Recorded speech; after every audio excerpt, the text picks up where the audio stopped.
Finally, there are two left standing. The Bayonne Bees used their high-flying attack to pepper Summit and claimed the public title. And Hudson Catholic, they had 35 saves from goalie Joe Alicio to upset the defending state champions Seton Hall Prep and gain the parochial title. Tonight, a new state champion will be crowned.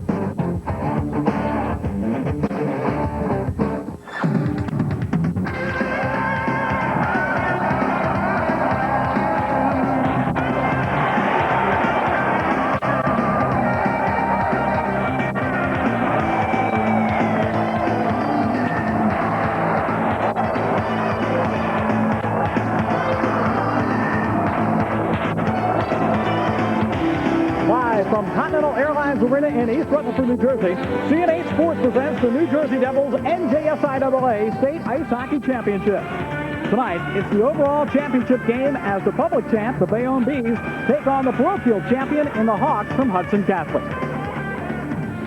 Hello again, everybody. I'm Mick Mottinghoff, once again joined by Pete Caggiano as we are set to find out who has the #1 ice hockey team in the state here tonight. Now, Pete, this is the 25th year of this tournament, and yet for tonight, these two teams are playing for their first ever overall championship. Absolutely, Mick.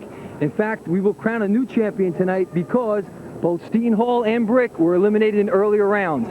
But the two teams here tonight, Hudson Catholic Bayonne, they earned the right to play. Sort of like a neighborhood rivalry. The schools are only a few miles apart. In fact, there's 3 players on the Hudson Catholic team that live in Bayonne. Well, let's talk about Bayonne. Here is a team that has really turned up the scoring punch. That was evident in their 6-3 win in the public final over Summit. Well, they're playing very well. They're cruising right now in the playoffs. In their 5 playoff games so far, they've outscored their opponents by a margin of 27-8. And they're led by Dave Botson. He is the unstoppable force. 2 goals and 3 assists in that 6-3 win over Summit. Botson's playing very, very well. As you mentioned, 2 goals and 3 assists the other night, 10 points in his last 2 games, and he does such a great job going to the net.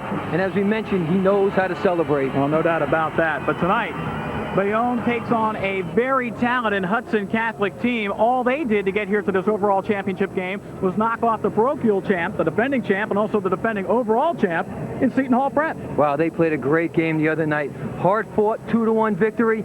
They capitalized on their chances, and they played great defense. And no doubt about it. But the key is the guy in goal, and that's the immovable object, Joe Alicio, 35 saves in that win against the Prep. Joe was tremendous in that game. Stopped 35 of 36 shots, and he does it all. In fact, in the 3 playoff games, he's only allowed 3 goals. That's just 1 goal per game. And he does it using the stick, using the legs. He's done a fine job. Well, Pete, like you said, this may be like a county championship, but it's for the overall state championship. And we'll find out who has the #1 team in the state when we come back in a moment as Hudson Catholic takes on Bayonne. Stay with us right here on CN8.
Welcome back to Continental Airlines Arena here in East Rutherford. We are set for the overall championship game between Bayonne and Hudson Catholic. Let's go downstairs to the 3rd member of our team, and Bob Lampinen. Bob? Okay, thanks a lot, Mick. I talked to Coach Harvey Boehm of Bayonne, and he said that his team has played teams that are fast and not physical, and also he's played teams that are also very physical and not fast. So the strategy is simple for him. He says, we've never played anybody the speed of Hudson Catholic. Slow the pace down, make them shoot from long range, try to steal it at the end, and who knows, they might be state champions. Should be exciting. We'll see what the pace is like. Let's go back upstairs for a great championship match. All right, thank you very much, Bob Lampinen. And Coach Harvey Boehm giving out final instructions to one of his top defensemen, Dave Mysick. Coach Boehm has coached his team to a record of 21-7-1 this year, and you see his career record in 5 years, pretty impressive, 78 wins. He's done a fine job for Bayonne. Harvey coming over from Randolph High School just a few years ago. And Cory Robinson is the head coach of Hudson Catholic. His mark this year, 21-4-2, 183 wins in 8 seasons, averaging about 23 wins a year for Coach Robinson at Hudson Catholic. Robinson, former goaltender for St. John's, has done a fine job at the Jersey City School. Well, now we are getting set for our national anthem, and tonight's anthem will be sung by Leanne Strellendorf, as she is from Elmwood Park High School, and we'll hear Leanne's a cappella rendition of our national anthem.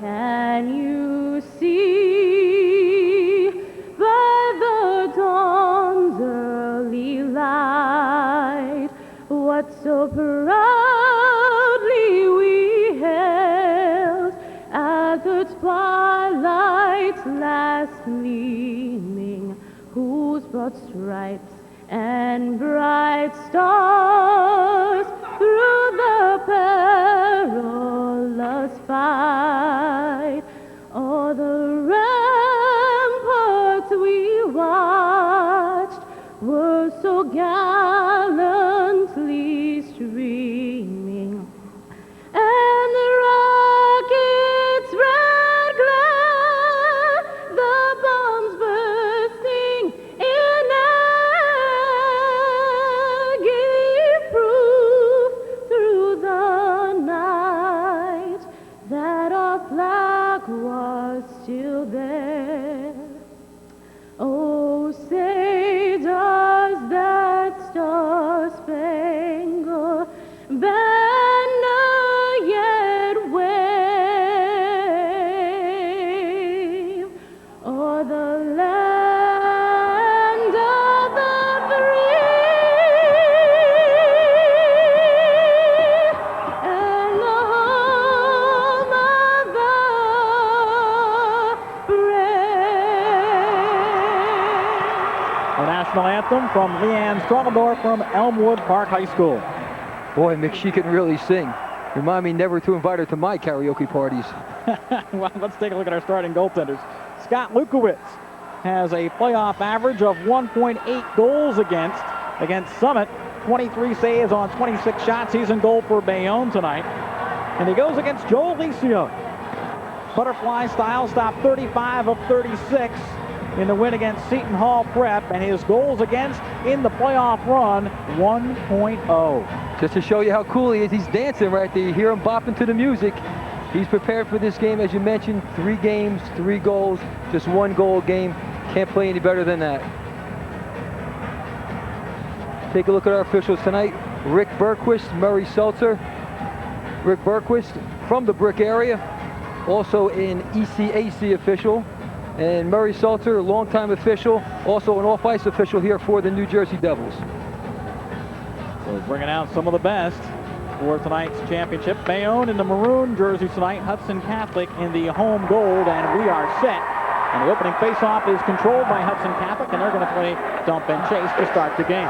There's the top line. Ryan Trott, Mike Caputo, and Frank Baker start things off, and Caputo just sends it around to the far boards, whose Trott's going to try to get there first. It goes back to the point for Russell, and Russell's shot is well wide, and finally picked up and cleared out of the zone by the Bayonne Bees. They dump it in behind Alicio. Hudson Catholic looks to start out with a break. Just off the stick, too far ahead for Caputo, but here is Ryan Trott with a shot and a big save by Lukowitz, the first tough chance he's had tonight. Now comes to the near circle. Baker's shot deflected up and over the net. Back to the point, cleared and not out. The Hawks control for Hudson Catholic. Bayonne cannot clear the zone. Brian Drago can't get it out. And now it's picked up by Logan Levy.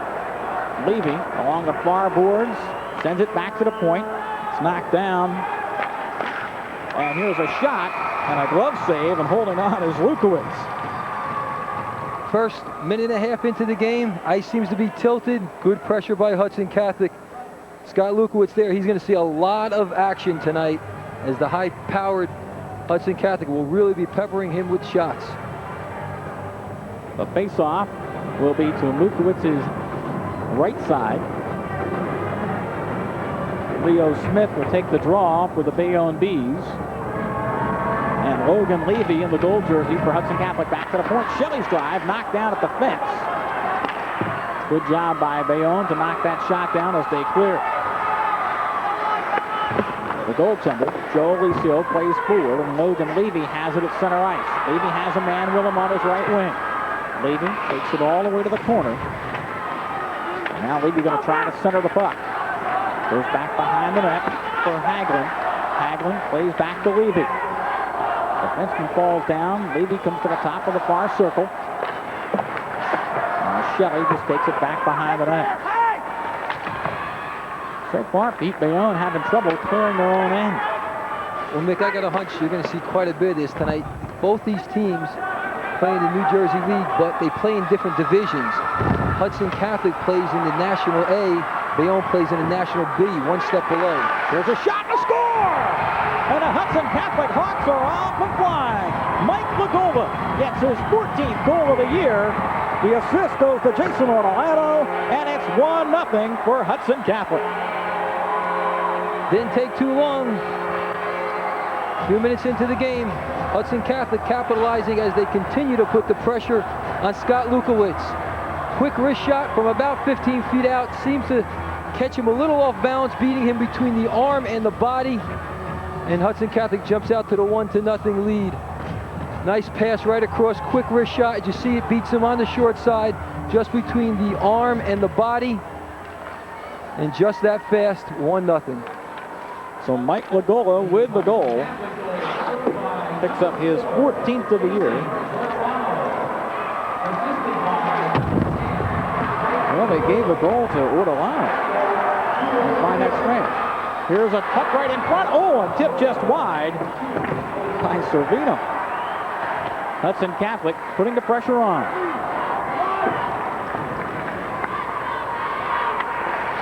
Hawks will get to the puck first in the near corner. Ryan Trott tries to dig it free. Gives it now for Servino. Back to the point, and Russell keeps it in.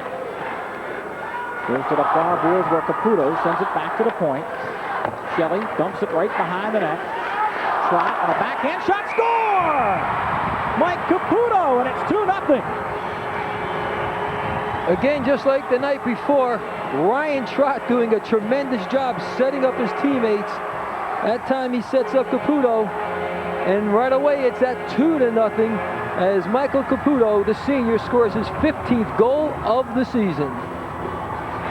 Wow, another look at it, like you say, another great feed from behind the net. Oh, almost Gretzky-like as he sets up behind the net. That's his camp back there. Takes his time as he picks up the puck. He keeps his head up, he looks, little backhand shovel pass in front. One-time shot by Caputo, and for the Staten Island native, that's his 15th goal of the season. Just like that, 2-0 for the Hudson Catholic Hawks, and they are off and running.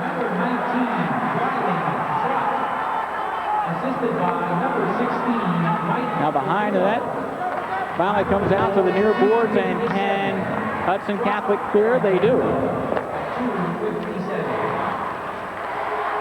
Right now, though, Mick, Bayonne cannot give up their game plan. I'm sure Harvey Boehm had a plan to play a strong defensive game, knowing you probably couldn't match firepower, but just try to hold the Hudson Catholic Hawks down. So far, that's slipping a little bit right now, but there's still a lot of time remaining in this game. We've only played 4 minutes. He has to maintain his game plan. And Bayonne finally gets it in the zone for one of the few times tonight. Chasing their puck is Janot. He was dumped behind the net, and the Hawks have it, and they look to come out. A 3-on-3 if they continue, but the Hawks want to change, and they send Caputo in. And here comes Bayonne across the line, but good back checking to break him up. Notice that was 22 Smith, but 3 Hudson Catholic players coming back.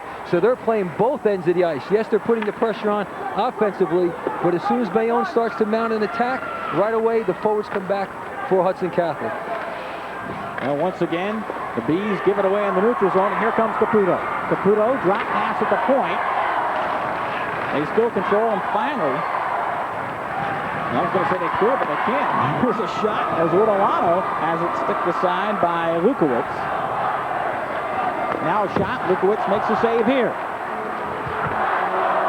Nice move behind the net by Mysick, and he finally gets it out. Still Ortolano back to help out, and he shoots it into the bench area as the faceoff will stay in the Hudson Catholic end. So goals by Mike Lagola and Mike Caputo, and good job defensively by Ortolano as well, as Bayonne has not really even tested Joe Alicio tonight. Not even one shot against Joe Alicio. We're almost 5 minutes into the game. He's been lonesome. He's been like the Maytag repairman all by himself back there.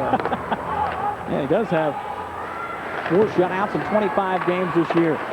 Play on in the neutral zone. And here is Ryan Russell digging it free, but the play's offside. Here's one of the things Hudson Catholic has to be aware of. They can't become over-aggressive.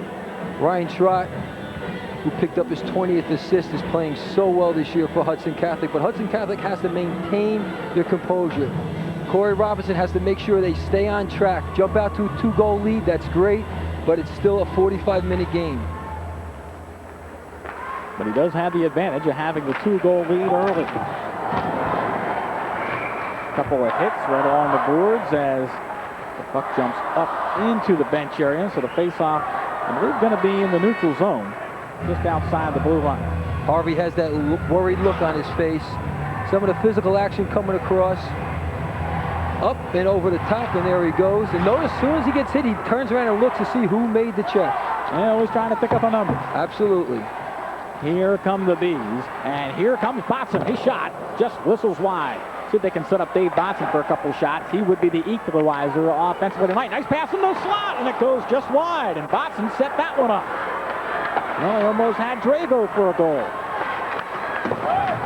So Botson on the shift, 2 quick plays, and starts to turn it up offensively for Bayonne. And sometimes that happens, Nick, when all the pressure's going one way. It only takes a second for it to reverse. Here comes Lawson from the circle, the shot, and it's stopped by Alicio. Mysick pinching in it from the defensive point, and here's a break the other way. Here comes Ryan Trott. Shot, save, and can the goaltender hold on? Yes, he will. Scott Lukowitz makes the save on Ryan Trott. It's still 2-0 Hudson Catholic. Toughest play for a goaltender, 2-on-1. Do you take the shooter? Do you play the pass? The book says you play the shooter. Here's just seconds earlier. If you notice, Bayonne player cutting right down the middle. Maybe should have went for the pass. Here's the 2-on-1 for Hudson Catholic. Ryan Trott, again, same strategy, faking the pass, taking the shot.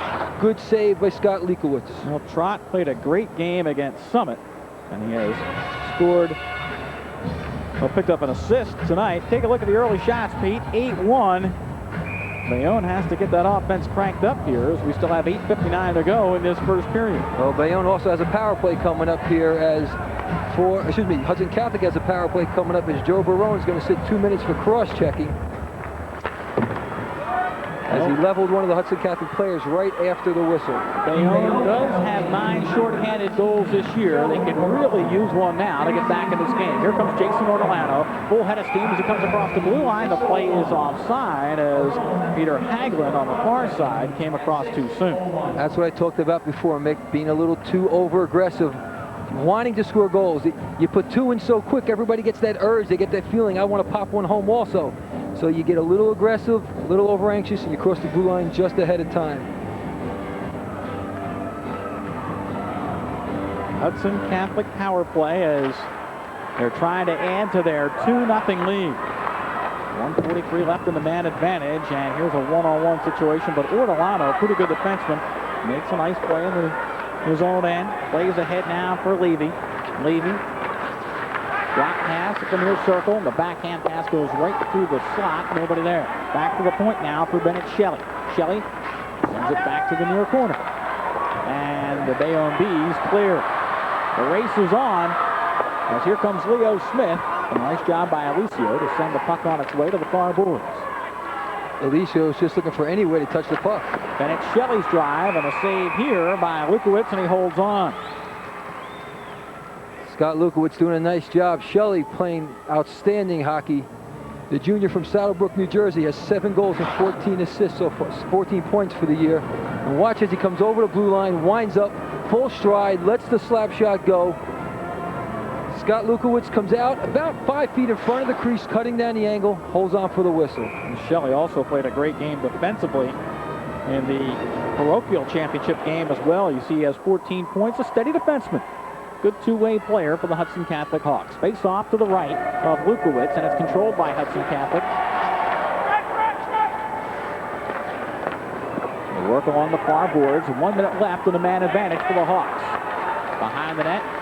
Oh, right through the slot area. Nobody there to direct it, as cruising in was the defenseman, Brian Russell, but they missed him. Oh, here's a giveaway, and here comes Boehm. Boehm fakes, down the slot, backhand attempt, stick the side. The follow-up goes wide. Mick, did you notice how many Hudson Catholic players immediately came to Boehm? 4 of them. Well, that's what we've been saying all night long. If Boehm can turn the corner and get down the slot, he's the guy that's going to bring the Bayonne Bees back. Like we were saying all night long, Alicio standing tall. That's the matchup we've been looking for all night, Boehm and Alicio. Here's a 2-on-2, back the other way. Nice pass, and Baker's shot. Hit the side of that. Dan thought it was a goal, but just ticked the back of the net going wide. Now Baker finds a man, Ortolano, and he drives it wide. Will it come out of the zone? No. Kept in by Russell. Russell sends it back behind the net. Hudson Catholic going to keep it in. Legola goes it right in slot area, and it stick the side there by Zero, kind of dangerously, as it went right over his own net. Bayonne picks up the puck, and I think we're going to get a penalty. Looks like Dave Mysick is going to get the gate here for a trip. I believe it's going to be a high stick is what he's going to sit for. Coming in, hitting the player after. Watch some of the work in the corner. You're going to see the stick come up, hit him right. You see it right there, right in the face area, right against the mask. That's why these players wear the full cages. Here's the giveaway as he comes over the blue line, steps through one, tries to cut back. Look at that, 4 Hudson Catholic players converge on Boehm, not allowing him to get the good shot off. If anybody else is trailing that play, a little drop pass, and you're looking at nobody on him. That's true, but it's tough to do that when you're going full steam ahead and you're only 6 feet out. That's true. Well, Hudson Catholic, the Hawks on a power play again. Mysick's in the penalty box for 2. A man cruising down the slot in Ortolano, and the puck goes off the far boards and out of the zone. 2-0 Hudson Catholic over Bayonne. 6:21 to go here in this first period. Here comes Ortolano. His drive, glove save, and the goaltender will make the easy catch, and Scott Lukowitz, he holds on. If only they were all that easy for Scott Lukowitz. Well, nobody coming in front of him to screen him. Nope. Orlando playing so well this year. Winds up, full slap shot from just outside the blue line, so it's about 70 feet away. Again, a good 5 feet outside the crease. Lukowitz just uses the big left glove and holds on. On the face-off, back to the point. Ortolano lets one go, and it goes well high over the net. Caputo sends it back to the point. Nobody there. Ortolano checks his man, but here comes Nick Lawson one-on-one. Lawson comes down the slot, shot blocked defensively by Bennett Shelley. And the Hawks bring it back the other way with Logan Levy. Levy across the line. Tries to go by Smith and does. Once the center pass, it comes right in front. And Zarro will clear. Ortolano sends it back to the net. Levy standing right there for rebound. Couldn't catch up to it. Back to the point. Shelley's drive goes right through the crease. Ortolano tees it up and lets it go. And that's kicked out by Lukowitz. Now they're playing shots from the point like a ping pong match here. Shelley again. And it goes over the net. 49 seconds left in the power play. And finally the puck's out of the zone. A blue liner's dream. Just stand back at the point and let them go. The other thing Hudson Catholic has to be prepared for is you have to pay the price. By that I mean you can't put everybody in the slot and expect somebody else to feed it to you. Here is Boehm on a steal. One-on-one. Backhander. Score! Dave Boehm! On the unstoppable physical force is unstoppable. It's a 2-1 game. And just like that, with a little over 5 minutes remaining, being totally outplayed, Hudson puts Bayonne just 1 goal behind. That's his 46th of the season, 47th of the season. And watch his backhand move as he goes, he roofs it right over the prone Joe Alicio, and the mistake Alicio made is he stayed deep in his crease. He didn't come out and challenge him, and when he did that, Hudson walked right around. And again, Hudson doing what he does best. Short-handed, 10th short-handed goal for Bayonne this year, and Hudson picks up number 47, his 91st point. 190 points in the last 2 years for Dave Hudson. That's a scoring machine. Unbelievable. Well, also, we've seen some pretty tough hits so far tonight, Pete. Oh, the pounding has been back and forth. Watch this, puts it up, over. That's right into the photographer's booth. You notice the guy ducking in the back. Jason Ortolano just leveling the opponent. 6'1", 180. He's a big boy, Ortolano. On the face-off, the Hawks gave it away as Hudson dumps it in the zone. Well, as long as Dave Hudson is out there and he logs a lot of ice time, you can't take your eye off him. Well, you know he's going to do that. He'll play. And here's a steal by Hudson. Shot, save. And a rebound was right there, and Nick Lawson almost had a quick one-timer. And this is because Hudson Catholic is getting away from their style a little bit. They were very disciplined the first 5-6 minutes of this period, and now they're trying to open it up a little bit too much. And back the other way, Priscilla comes on in, and he is stopped. Nice save by Lukowitz. Priscilla is one of those Bayonne players who plays for Hudson Catholic. Here comes Hudson again. From the circle, rolls it right in on goal, and Alicio sticks it aside. The puck back behind the net. Little digging going on for it. It will come out. And Bayonne goes back to pick it up in its own zone. Trailing by a score of 2-1. They were outplayed here early, but the goal by Dave Hudson has brought them back. Behind the net. Going to be picked up by Brian Drago, and Drago starts out. Pass got deflected. Picked up by the defenseman Dave Mysick. Mysick carries across the line, pushed down from behind, no call. Fans wanted a penalty, and play continues. Now here's a 2-on-1 if they can hurry, resolving into a 3-on-1 to the slot. Here's a full drive, and a great save by Lukowitz off the stick of Mike Caputo. Well, that play took a long time to develop, allowed Scott Lukowitz to set himself up to make the save. Now here is Trott behind the net. This is where he's dangerous. Tries the center that goes off the back of the net. Gives up for Baker. Now Trott wants to roll it in front. It's right there. Picked up by Hudson as a 3-on-2 if he can hurry. Hudson comes back on the right wing. Tries to beat Shelley. Oh, trying to thread the needle to Nick Lawson. Couldn't do it. Broken up and back the other way comes Frank Baker. And Baker's dumped right at the red line. And here is Hudson. Makes a move. Goes across the blue line. Has a man with him. Trying to roll it one-handed toward the net. Couldn't do it. Boy, that goal by Dave Hudson really woke the Bayonne team up. They've really picked up the pace and have really put the pressure against Joe Alicio. Hudson Catholic tries to dump it in the zone. There's a change by Bayonne. And they try to submarine Leo Smith. Broke him up at the blue line, and back the other way comes Pete Hagelin. Hagelin, 2-on-2 on the backhand. Nice job defensively by Steven Zarrow to put the leg down and block the centering pass. Great defensive play using his body and his stick to cut off that centering pass. Hudson Catholics go with control. Ortolano gets dumped. No call here. They'll try to freeze it along the near boards. And you can see the intensity has picked up for Bayonne as they are able to clear the zone. Oh, we got a game again with 1:53 to go here in this first period. Bayonne trying to come out of its own end, and here's a pass ahead to Leo Smith. Can he get there first? No. Good play by Bennett Shelley to break it up. Good hustle by Shelley. He cut off a goal right there. Ortolano picks it up behind the net. We're down to 1:37 in this period, and a long shot will be icing against Hudson Catholic. So they try to take the pressure off their netminder. But like we've been saying, Pete, this game getting a little bit rough. Oh, yeah. Good hits left and right. You're going to see some of the pounding as guys taking each other down. Every chance you get, finish your check. If you have a chance to hit a player, by all means, do it. Watch this, as the elbow comes up over the top and just pulls them down. And then that's the duck move. Small players, and I can relate to this, they duck underneath the checks when they see the big guys coming at them, and that's exactly what he did. Well, sometimes it's effective.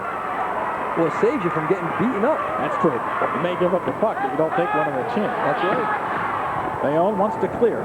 Caputo tries to get it along the far boards. Here's a giveaway. Trot sends it back in the far corner, and it comes back behind the net. Frank Baker is going to get there first. Baker controls and gives it away, and here is Botson. 1-on-2, and he decides just to dump it in. Well, Botson knows he's going to play 35 of the 45 minutes, so he has to pick his times when he's going to explode and use his energy. Delay offside, waved off as everybody clears the zone, and back to pick it up is Brian Russell. We're down to 48 seconds to go here in this first period. Here's a centering pass, nobody home. And Frank Baker will pick it up and take his time trying to clear. Goes off the boards, actually for himself, and now shoots at the length of the ice, and this is an icing. The two last icings by Hudson Catholic. As Harvey Boehm, his team is playing a little bit better. That's indicative of the better play by Bayonne. The fact that Hudson Catholic has to just release the puck to get rid of the pressure. Well, Boehm's team, Bayonne, has really picked up the pace here through the last 5 minutes of this period. It was really the wake-up call from Dave Botson. He got him on the scoreboard, and that's exactly what we knew would have to happen. Nick, it's almost like we had two separate periods here. The first 10 minutes was all Hudson Catholic, and now the last 5 has been pretty even, maybe even the edge to Bayonne. Botson takes a hit, but now gets the puck. Oh, just missed the centering pass to Drago. They try to spring Hagelin away. Here comes Hagelin across the line, but the play's offside. We're going to get a penalty is what we're going to get. Back behind the play. And it looks like to be one player from each team. Well, the Bees have put a little sting in Hudson Catholic after their goal by Botson. They did exactly what they had to do. They weathered the storm. They gave up too early, but came back to cut the deficit to 1. That's Botson for Bayonne. Sitting in the box, and for Hudson Catholic, Michael Lagogla. Well, Botson could use the, take a look at the left-hand side of the screen right here. Here's your coincidental liners coming up. Some of that action where they bump together, and it's almost a reflex to bring your arm or your hand or the stick up to protect yourself, but you can't do it in a motion where you're thrusting your arm out and actually making contact with the other player, especially in the face area. Well, Coach Robinson saw his team jump out to a 2-1 lead. If he wanted somebody else to take the face-off, Boehm will send an extra defenseman out. There you see the penalties at 14:49. Slashing is the official demarcation of penalties. But this will not affect on-ice strength, as each team will sit a man for 2 minutes. And the puck comes out of the zone. Who's going to get there first? The race is on. Mysick. And as the puck goes behind the net, the penalty, or rather no penalty, but the play comes to an end. Period's over. And Alicio upset a little bit as he throws the catcher's mitt kind of towards center ice. Gave up a goal in the first period, and that's his average. So maybe he won't give up any more tonight. You never know. So he's good for the game. But the goal by Botson was spectacular as he faked Alicio, made him go down, do the splits, and then he roofed it up over the glove side. We have played 1 in this championship game at Continental Airlines Arena as Hudson Catholic leads it by the score of 2-1. Stay with us. We'll be back with more in a moment right here on CN8.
Welcome back to Continental Airlines Arena. We have played one period in this New Jersey Hockey Championship game with Hudson Catholic leading Bayonne by a score of 2-1.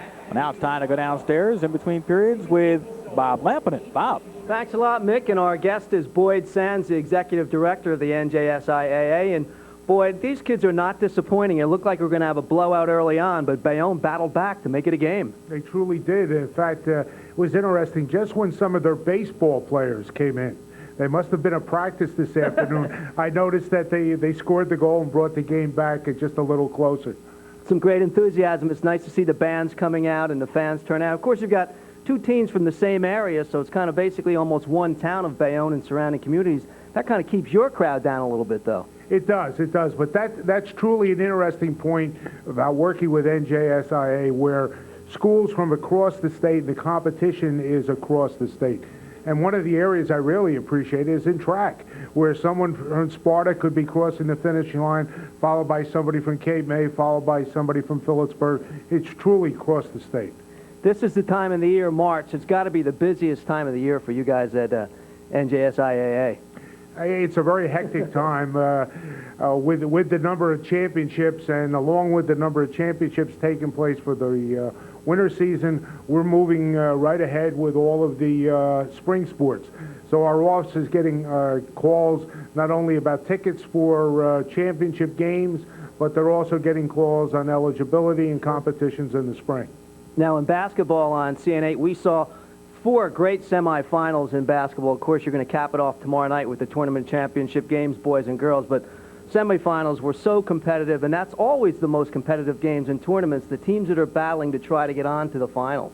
It's interesting, and being in attendance at those games, we're really looking forward to tomorrow night, because it would appear they're just going to be great games tomorrow night between Seton Hall and Camden, and between Toms River North and Red Bank Catholic. Well, the Toms River North Red Bank Catholic game, of course, the girls' final, 2 teams from the shore coming up with the opportunity to play at Rutgers. It's got to be a thrill for those young people, and the whole state will be watching that one. They will, and it'll really exemplify what's been happening at the shore in regard to girls basketball. It's always been a strong area, and why not have 2 schools from the shore representing the state in the championship game. And of course, in the boys division, you have a north and south competition, Camden and Seton Hall, and that's going to be a war. It will be. It'll be interesting because the press have been covering both schools very highly, and they haven't played each other, and they're really 2 different offenses, and it's going to be a treat to watch those games. Well, everybody's reading the papers, watching CN8, of course, to see the games, and all excited about matchups and championships and all. But as the head of the NJSIAA, you really are not too worried about who wins and loses. Your concerns are a number of other things. Well, we're concerned about the sportsmanship that takes place. We're concerned that the crowds do what good crowds are expected to do, and we think the administrators of all the competing schools are working very hard to make the games a success for the student athletes that are involved in the games. We owe it to them to have great games. When the championships are finally decided, tomorrow night, that'll be all over for you for the winter anyway, get a little break. What do you and your staff do for a couple days? Not a couple days. The next day, on Wednesday, we have a meeting of our league and conference committee. On Thursday, the wrestling committee is coming in, and we're just following up on all of our winter sports and then getting ready for the spring competition. You're supposed to take a vacation. No, we don't really. During the school year, we don't get much of a vacation, and this Saturday we have the state all-star basketball boy-girl games, and this coming Sunday we have the Hall of Fame dinner for coaches, and also the top officials in the state will be recognized at the same luncheon this Sunday. Hey, Boyd, keep up the good work, huh? Thank you. Thanks. Thank you. Nice to talk to you again. Being with you again. Okay, Boyd Sands, the executive director of NJSIA, has been our guest between periods. Stay with us. We'll have Nick and Pete coming back with stats and highlights right after this.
Welcome back here to Continental Airlines Arena.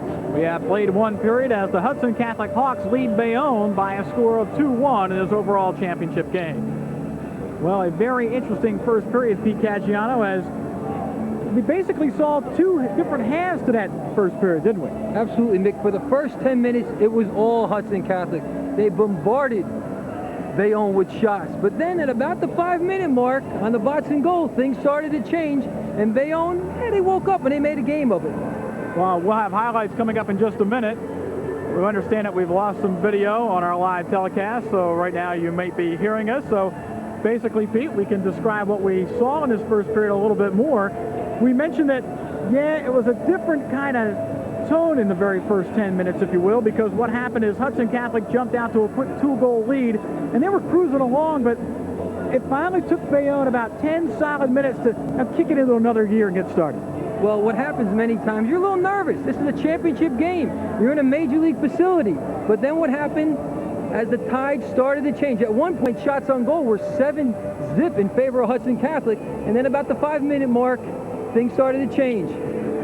Well, now that we have our video back, so we can tell you about those highlights in the first period. And as we said, Hudson Catholic got on the board first. Mike Lagola opened the scoring just seconds into the game. Well, this is a great goal by Lagola, but it's actually a fine pass by Ortolano. As his play starts right over the blue line, just slides it across, quick wrist shot, kind of beats him between the body and the stick. That was early in the first period. 14th goal of the year for Lagola. Then Caputo from Trot. Oh, this is a great setup.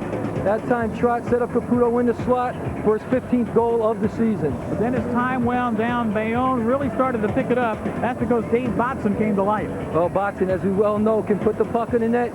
He steals one right at the blue line. Watch these dipsy doodle moves, but notice 4 Hudson Catholic players converge on him, preventing him from even getting a shot off. But you can't give Dave Botson too many chances. He gets one here, and he cashes in. Oh, this is actually even short-handed. This time he walks in all alone. Watch the move. Forehand, goes to his backhand, and then roots it over Alicio. That cut the lead to 2-1 and put Bayonne back in the game. And Bayonne has new life. You take a look at our first period stats. They're pretty well one-sided when you look at the shots on goal, 15-4. Shots on goal, the chances, even face-offs, everything in favor of Hudson Catholic right now. Well, Hudson Catholic had the early advantage, but Bayonne has come charging back. It's a 2-1 game. Stay with us. The second period coming up in a moment on CN8.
Welcome back to Continental Airlines Arena. Glad you're joining us tonight live on CN8. Bayonne in maroon, Hudson Catholic in gold. Right now, Hudson Catholic has a 2-1 lead, but new life for Bayonne on that goal by Dave Botson, and we'll see if he can continue to go at this frenetic pace as we start period number 2. And we'll see, Mick, how the 12-minute rest in between periods helps Bayonne. Michael Caputo in the gold will take the draw against Leo Smith for Bayonne. Puck is controlled by Hudson Catholic. And here is a good away right to the blue line. Ryan Trott broken up. Nice play by Dave Meisick. Knock it away from him. Back to the point. Shelley has a slow one go toward the net. Trott tries to redirect it and then center it. Cannot do so. And Meisick winds it around the boards. It does come out, so Hudson Catholic will have to clear the zone. Ahead it goes to Ryan Trott. He's out there with Frank Baker and Mike Caputo. That's one of the top scoring lines for Hudson Catholic. Caputo gives way to Trott. Shot circles, goes back to the point for Ortolano, takes the drive, it's deflected and comes to the near boards.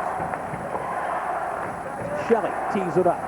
Kick away by Mysick, and he is broken up by Caputo, who turns around and sends it to the net. Trot trying to get a rebound, couldn't pull the trigger. Now he throws it to the net. There's the save. Here's a backhand coming up, and a save here. The puck is still loose. And finally cleared out of the zone. So Scott Lukowitz getting tested early in this second period. Nick, second period starting the same way the first period started. Pressure, pressure, pressure by Hudson Catholic. Hudson Catholic with the puck, as it is Jason Ortolano who skates out of his own end, tries to get it to center. Puck picked up here by Brian Drago. And Drago gives up for Smith, trying to return pass to Drago, too far ahead. And Nick Lawson goes into the boards trying to get there first. Lawson trying to freeze the puck in the corner. Pulls down Ortolano, no call. Hudson Catholic brings it out of the zone with Jason Ortolano. Comes to the blue line, still going. Ortolano has a man charging to the net. The shot is a save, and holding on is Scott Lukowitz for the faceoff. Lukowitz tested early, as right away Hudson Catholic came out and kept pounding away. Notice the cool composure. He's down a little early, but doesn't panic. Just uses the glove to try to hold on. Again, Ortolano, this fellow, a rushing defenseman. Poor angle there as he brought himself too far to the side. But again, Lukowitz makes the save as he already has 18 shots against him. And we're only 2 minutes into the second period. Yeah, but the senior does a nice job of hugging that post because you don't want to give him any daylight, not with a shooter like Ortolano. You never want to get beat on the short side. You leave the far side open. If a deflection happens, so be it. You never want to get beat on the short side. Haglund out there to take this draw against Smith. It's controlled by Hudson Catholic. They try to send it back to the point. Can't catch up with it. Cucci sends it back to the blue line. Steven Zero clears the zone. Zero tries to set up a man at center ice. It rolls past the stick of Leo Smith. Now Zero corrals it back at his own blue line, but gives it right back to Cucci. Cucci plays forward, and Zero, being tailed, just winds it around the boards. Lagola is going to get there first and try to keep it in. He does, along with Peter Haglund. Now behind the net, it is Levy, tries to stuff her, and it rolls off the stick and goes right through the crease. Turn around here by Haglund. He banned on it. Levy trying to set up the defenseman, and a return pass is stolen away nicely by Leo Smith, and a shot 2-on-2. Smith the long drive, and it goes wide. Smith going to get there first. Tries to keep it in. Now walks right into the circle. Oh, Alicio got fooled on it as the rebound kind of deflected right off his blocker. Alicio had to be quick on that shot. It only came from about 15 feet out. It was the first shot he saw all period. Sometimes the first one is the hardest. Haglund spun around, can't catch up to the puck behind the net. Now Cucci throws it right in front, deflected momentarily by Russell, but it went wide. And Bayonne clear. They will. It is Dave Botson. Carries all the way into the zone with a man on him. Ooh, two men derail Brian Drago into the boards behind the net. Hudson Catholic can be physical when they have to. Nice move here by Frank Baker. 2-on-1 if he hurries. Baker tries to pass, and a nice sliding play by Steve Zero on the fence to keep that puck out of the way. Darrell did a great job there. He was prone, used every bit of his body and his stick to cut off the pass. Here's a 3-on-1. Botson shot, deflected up and into the crowd. And it goes out of play, but Botson shows he can tee it up with the best of them. Botson came down, and Jason Ortolano, the 6'1 defenseman, just got the edge of the stick on the shot and redirected it. Watch some of this action where, boom, right there, you see two Hudson Catholic players taking Brian Drago out of the play. Now here's the sliding block. Outstanding play by Zaro as he cuts off that centering pass. Good work both ends of the ice. Well, Hudson Catholic still in this game, down 2-1 after giving up 2 goals in the first 2 minutes and 57 seconds. And since that time, they have settled down. Bayonne has, anyway. Puck goes into the Bayonne end. Brian Drago gets there first, sends it on its way. Now Mysick back behind the net, takes a hit from Purcell. to the point. Shelley rolls it in front. Tipped by Baker. And now the puck comes out. Nice pass as they get the puck to Hudson. Here he comes from the slot. Shot just went wide. The rebound almost stuffed in by Mysick. Hudson does what every good goal scorer does. He tried to go cross ice. He went lateral on the ice, tried to shoot back to the short side. It just went wide. Another great scoring chance. And here comes Bayonne again. This is Nick Lawson. Leaves it for Hudson. Hudson stick handles down the slot on the back end. Oh, right in front for Lawson, and he just missed it. He set up Lawson nicely. Lawson from the near corner. Oh, just throws it right to the slot. And now we have a whistle. I think Lawson got knocked down, and that might be the call. I'm not sure. Our official, Rick Berquist, does have a slash called on somebody, and I believe it's going to be Jason Ortolano. Well, Hudson has picked up the pace. And Ortolano goes off, and this could be the turning point of this game as a power play is coming up. Watch this move by Hudson. He steps inside one. You think he's going to go to his left. No, cuts back to the right. But the pass is behind Lawson, about 3 feet behind his skates. If that was a lead pass, the score would be tied by 2. And a nice play by Lawson, and then to go get the puck and throw it right through the slot the other way. So Hudson Catholic finding that Bayonne has really stepped it up offensively, and now Bayonne goes on a power play as well, as Hudson will take this face-off against Peter Hagelin. Ortolano is off for slashing. Draw controlled by Hudson. Back to the point. Knocked down at the fence. Zarrow will keep it in. Zarrow still keeps it in. Zarrow gives up. It's for a man in the slot. Back to Zarrow at the point. Throws it right through. Deflected just wide off the stick of Leo Smith. Now Hudson behind the net. Has a man cruising in front and hit a defenseman. Shelley had the puck go right off his leg. Oh, a great hit here by Mysick to keep the puck in the zone. And finally, Hudson Catholic will clear. Great setup by Bayonne. The shot hit a body in front, never reached Joe Alicio. And then to get rid of the pressure, Hudson Catholic just shoots the puck down the ice. Here is Drago across the line, broken up from behind, but gets it back. Takes the big drive. Oh, it hit the side of that. The fans were jumping, but it went wide and hit the back of the net as it went past. Power play here with 1:02 to go. Hudson Catholic seems to be on their heels a little bit right now.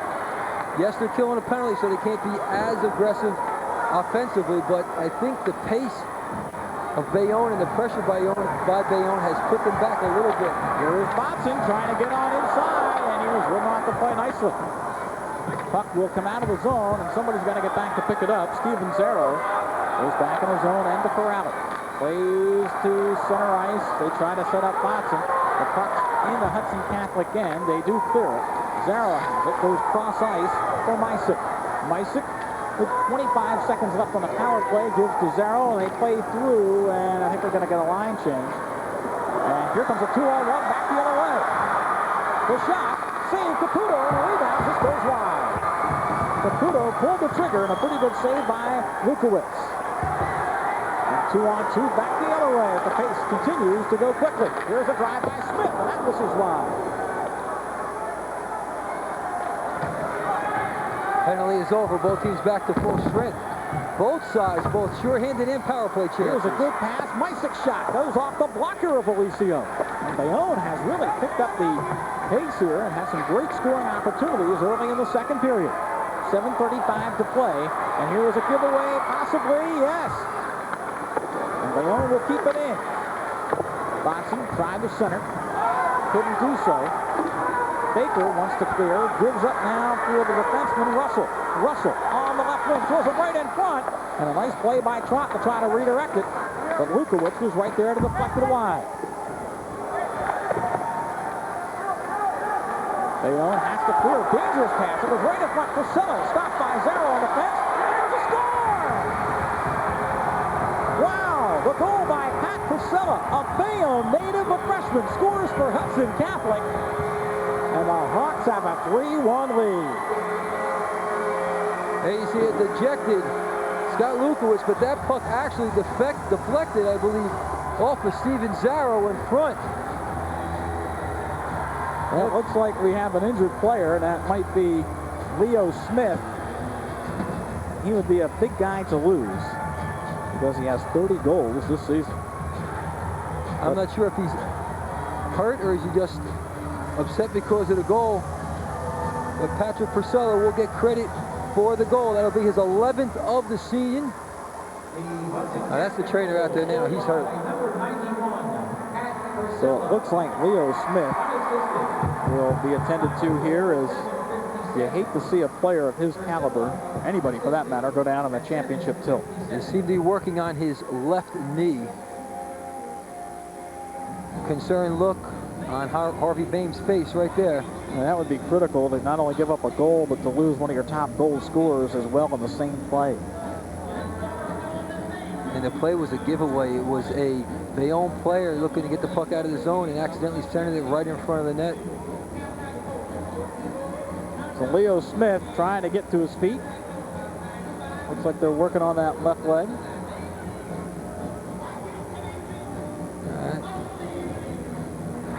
Another look at the goal here coming from the freshman, Patrick Purcell. But notice that was a Bayonne player throwing the puck across.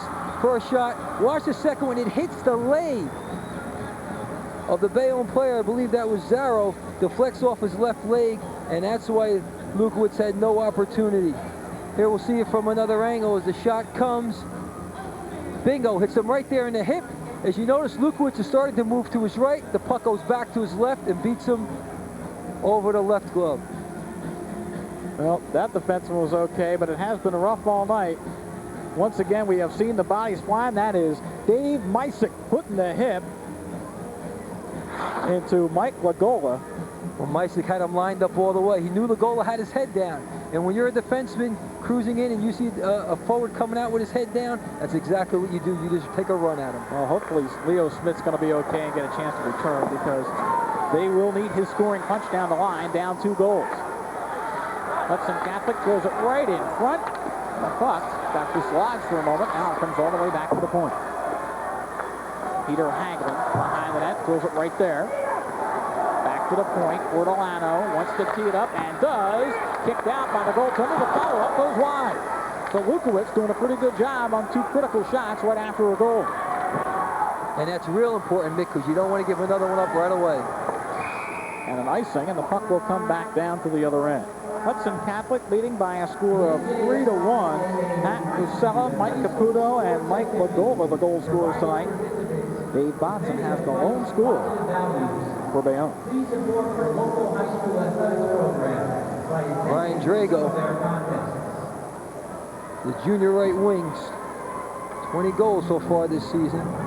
Doing a great job for Bayonne High School. Well, the number one line has 47 goals from Botson, 20 from Drago, and 12 from Lawson. And here you see the shots, 23-7 so far in this game for Hudson Catholic, and yet they only lead it by 2, 3-1. So far, we're halfway through the second period here. Here's a save, and a rebound shot goes right over the net off the stick of Peter Hagelin. Now Hagelin gets it back. Try to roll to the goal line and is picked up by Lagola. Shot! Score! Peter Hagelin scores right from the doorstep, and it's a 4-1 game for Hudson Catholic. And boy, did he pay the price after this. He scored the goal, and he was about to raise his arms in celebration. He gets nailed from behind. Thank God he's not hurt. He jumps right up, but for Peter Hagelin, his 17th goal of the season, the Staten Island native puts this game now at 4-1. Right there, and then boom, he gets hit from behind by Nick Lawson. Yeah, I hate to say it, but that is a cheap shot by Nick Lawson, no doubt about it. Especially because it's in already. Now watch it come up right there. Lawson doesn't use his stick, but he does pop him. But once again, pretty good setup by Mike Lagola right in front for Peter Hagelin. For Hagelin, his 17th goal of the season. And just like that, it is 4-1 for Hudson Catholic. Well, it's just good work, good pressure, knowing where your teammates are, and like all good goal scorers, you have to go to the net, and that's exactly what he did. Ortolano, sweet check. And Zarro flips the puck into the neutral zone. Smith, who was hurt, is back for the shift. Let's see how long he stays out there. There's a pass ahead to Logan Levy. Broken up, picked up by Ortolano, rolls it into the slot, finally cleared by Bayonne. Now, I really can't fault Scott Lukowitz on that last goal. Anytime you leave a player unchecked right in front, you're asking for trouble. Leave him right in front, unattached, and he let a beautiful shot go. That was a great goal by Haglund, picking the upper corner. Ortolano rolls it through, looking for Chris Rader-Zarin. Now here is Ortolano's shot, and it goes wide, and he was hit, and he is hurt as he goes to the far boards, and we're going to get a whistle to stop play, as right after the shot, Jason Ortolano got hit, I believe, with an errant stick. I think the stick came up, hit him somewhere in the face area. He went down right away, but he's a defenseman. What was he doing, cruising 15 feet out from the goal? But that's still no reason to take a stick in the face, and he appears to be hurt. Well, there was no penalty called. It didn't appear to be one malicious. of those three things. Yeah. But Ortolano is down nonetheless. And he went down right away, Mick. As soon as he let the shot go and as soon as the stick came up and caught him, he immediately went right down and was grabbing the face or throat area. Well, from this angle, we'll get a look at the injury to Jason Ortolano. Great centering pass. And then the shot comes, and the stick right there, the blade of the stick right under the mask in the throat or chin area. We saw that the other night a few times in the Hudson Catholic Seton Hall game, where the stick somehow gets lodged underneath that mask in the throat area. That's why I said, Mick, the Federation rules are considering throat guards for all players, and I think it's a good move. It might be. It seems like that may be one of the only, maybe the only exposed area the players have. You're protected everywhere else, and every vital organ, or every, I shouldn't say organ, but every bit of information flows from the body to the head through the neck. Well, we will continue our march to victory live tomorrow night at Rutgers, 6 o'clock. Join Bruce Beck and Rob Kennedy as well. The finals of the boys and girls basketball tournament of champions. In the girls game, you'll see Red Bank Catholic and Toms River North, followed by the boys action, Camden taking on the Pirates of Seton Hall Prep as they look for their second consecutive TOC title. Of course, you can always check out our schedule at www.cn8.com. That'll be our last stop on our march to victory. And Mick, if those basketball games are any like the ones over the weekend, look out, because they were tremendous games. Yeah, we had some great games on CN8 over the weekend, no doubt about that. Jason Ortolano looks like he's okay, no cut. So he will collect himself on the bench, and the face-off will come just outside the Bayonne end. Well, what you see now a little bit, Mick, is the fact that Bayonne is getting a little tired, and when you're tired, you don't move your legs, you use your hands, you use your arms, you use a stick. And that's what's happening. That's why some of the sticks are starting to come up, because they can't catch the player, and they're equalizing it by using the stick. Lexington Catholic with a 4-1 lead, and they control the puck in the Bayonne end. It's picked up by Servino. Tries to center, broken up, and it comes back to the neutral zone. Bayonne's going to get there first. They try to play ahead for Botson, too far. Now it's picked up. Here is Drago, sidesteps one check and another, but can't control the puck. Mysick still throwing his weight around as he knocks down Haglund. And Bayonne has the puck in the slot, but nobody there as the Hawks will corral it and clear it. This will be an icing. And the face-off comes back down to Alicio's end. Drago won too many moves. He had an opportunity. It'll also be Dave Mysick again. Watch the hit here. He is playing a tough physical game tonight. Peter Haglund, the recipient of that hit. But that was a good hit. The stick was down, the arms are down. There you see, notice I mentioned earlier, sometimes players jump in the air when they're about to be hit because it takes away some of the impact. And that time he jumped, it almost landed on the net. So we are ready for a face-off. You see the hits almost even. Hudson Catholic, the one-hit advantage, but they need a big on the scoreboard, 4-1. Well, Hudson Catholic showing us why they are one of the top teams in the state. They're ranked 4th overall in the state coming into this one. And anytime you knock off a defending overall champion, you know you got to be pretty good. So the Hawks will clear. Actually, at one time earlier in the year, Hudson Catholic was ranked #1 by Mike Morial of the Star Ledger, and then they lost to Brick. Here's Smith, gets it in front, shot just goes wide. Well, they tried to set up Javon, and his shot just goes wide. 2-on-2 back the other way. Baker gives up the puck. Here comes Casella. He already has one goal tonight. Ortolano throws it, and an easy glove save by Lukowicz to hold on. Shot actually going wide. It would have been behind the net, but Lukowicz looking for a break, looking for a timeout here so that he can get a line change for his team. Cory Robinson, again, the kind of guy that's very precise on his instructions, telling his players exactly where he wants them to be, what plays he wants them to run. And yet it doesn't look like Hudson Catholic has gone into any kind of defensive shell, Pete. No, they haven't. Watch some of this action here by Bayonne. Just the pass, shot coming across, and Janot just misses the shot.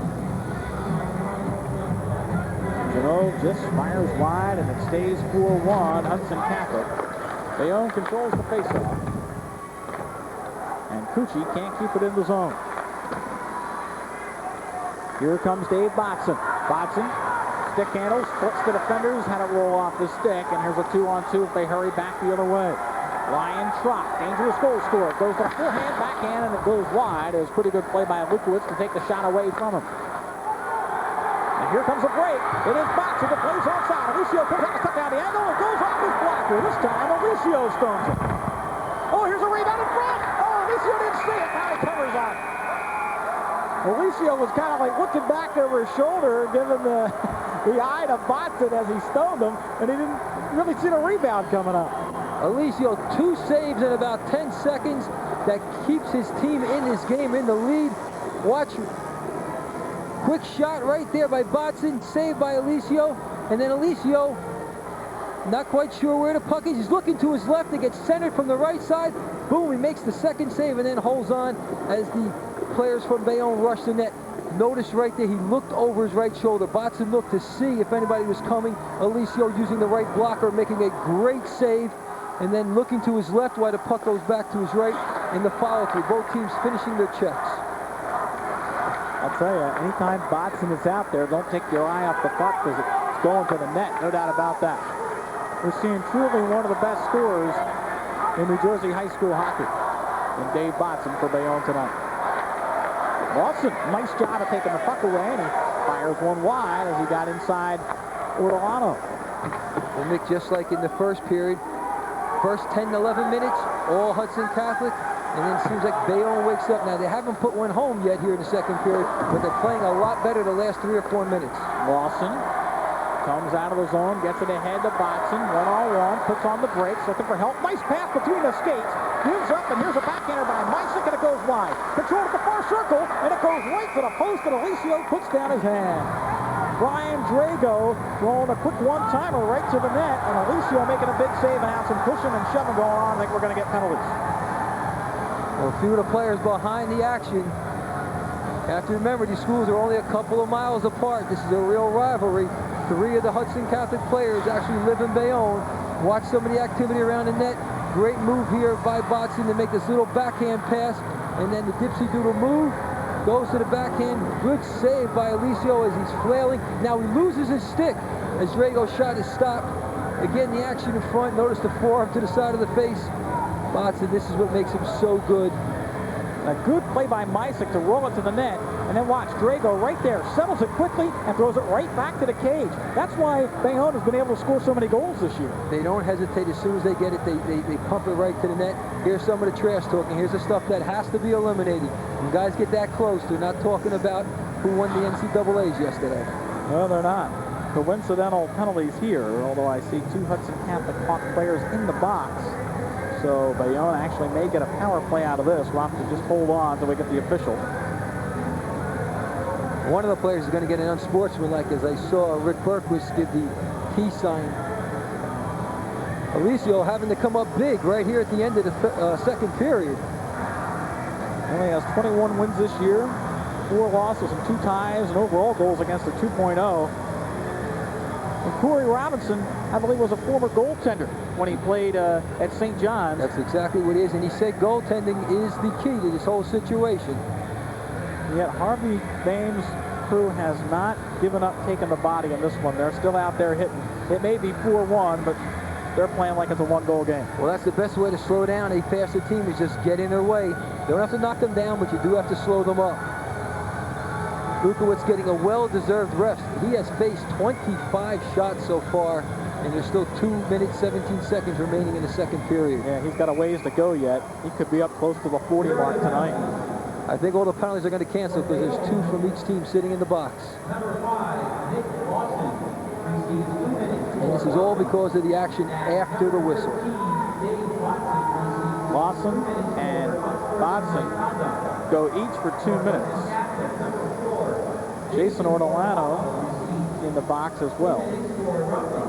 He goes off for roughing. And Mike Caputo, 2 minutes for unsportsmanlike conduct. So the teams will play 5 aside.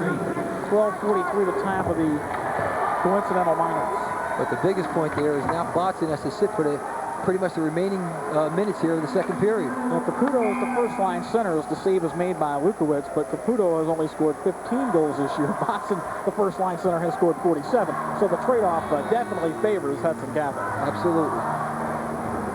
1:57 to go in the second period. It has been pretty much all Hudson Catholic tonight. But Ryan Trott has done a great job setting up plays, especially when he gets behind the net. Tell you a little story about Ryan Trott. I know his father, Robert. In fact, his father went to the same high school that I went to, Essex Catholic High School.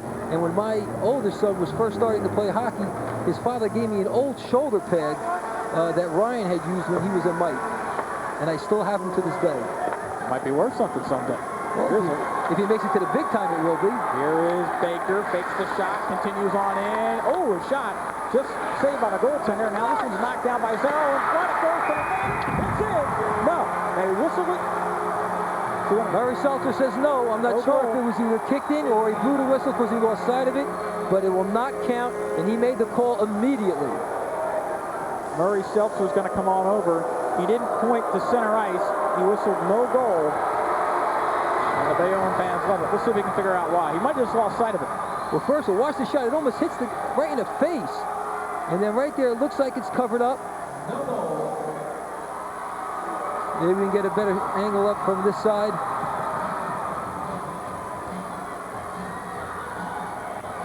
Can't see from there. Everybody's pushing and shoving. Well, the whistle had blown first, and they're going to say that the puck was covered up long enough by the goaltender, Scott Lukowitz, and that's why he blew the whistle. But Lukowitz, that was his 26th shot on goal against Scott Lukowitz. Boy, that kid's worked real hard tonight. You had already seen the referee make the motion when the mitt was on the puck, but he wasn't going to allow it. You usually give the goaltender the benefit of the doubt, and sometimes the puck does squirt out, but once you blow the whistle, that's it. You can't suck the air back in. So it stays 4-1 for Hudson Catholic. Nice play by Russell and a great pass. Here's Purcell's drive, and it's knocked down at the fence. And can Bayonne clear? Yes, they will.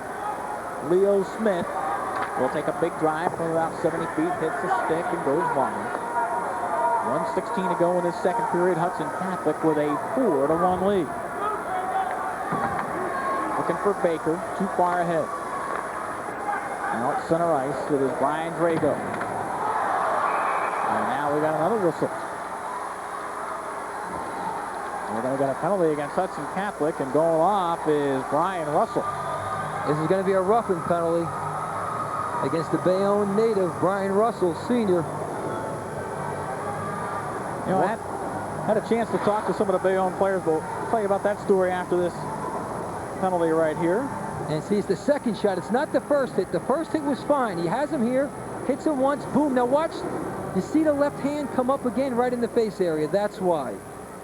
That's why there's no need for that, and officials have to clamp down on that now, otherwise it can get out of hand. You know, like I say, I was talking to some of the Bayonne players after their win over Summit, and they said, you know, if we could have kept players like Brian Russell and Purcell home, and even a couple of players I think that played last year. Brandon Doria was a Bayonne native as well. He played on that big team with Seton Hall Prep. They said we might have been in the finals before. Well, Mick, don't get me started there, because that's the lament of every public school coach. They lose kids from their town to the private schools, and there's absolutely nothing anybody can do about it. That's the advantage of a private school. You can attract a player from anywhere in the state, or even out of state, as some of these teams have players from New York. Power play 0-for-1 is Bayonne, and that shot turned aside by Alicio. And Zero goes back and just dumps the puck in. Bayonne will control at center ice. 23 seconds to go in the period, and here comes Ryan Drago. Gives up to Smith, broken up. Bayonne 0 for 1 on the power play so far. In fact, they had no shots on goal in their first power play. And because that's offside, that won't count as a shot on goal either. So still no shots on goal in 1 and apart power plays. So Smith doing everything he can to put it on goal, but on the far side, Buzz Kazinka was offside. So that shot will not go in the save column for Joe Alicio. He has still only faced 13 tonight. And Alicio, true to form, 4 games, has given up 4 goals. You said it, Mick, when he gave up that first goal. That could be the only one of the night for him. Yeah, and he was really upset that it came early. 5 seconds to go in the period, and time will wind out in period number 2. And the hits continue right to the last second here in this second period. But nonetheless, Hudson Catholic with a 4-1 lead over Bayonne, with second period goals from Pat Pasella, the freshman, and also Peter Haglund in that second period. The junior got his 17th of the year. That time, Botson was not able to spark his team the way he did at the end of the first period. Consequently, Hudson Catholic maintained the pressure throughout the 15 minutes. So we have played 2 periods here in this New Jersey Devils NJSIAA Silver Anniversary Tournament game. Devils doing a great job as we're enjoying our time at Continental Airlines Arena. Hope you are too. We'll come back with our intermission activity, so stay with us right here on CN8.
We are back here at Continental Airlines Arena, and after 2 periods, Hudson Catholic is cruising, leading Bayonne by a score of 4-1. Well, let's go downstairs now as we're in between periods. After number 2, once again to Bob Lampinen. Bob. Okay, thanks a lot, Mick. In between periods, Peter McMullen is our guest, the Executive Vice President of the New Jersey Devils. And Peter, seen some high school hockey tonight. Hudson Catholic, it looks like, taking control of this one, but a good period. Yeah, it certainly was. You know, Hudson Catholic obviously had a good year, but, you know, Bayonne's a strong program. I thought they showed a lot of their character early in the period, and perhaps the depth of the Hudson Catholic squad and their strong goaltending showed that period. We were talking before about the growth of high school hockey, and you see it as one of the reasons why we have some new teams in the finals here tonight.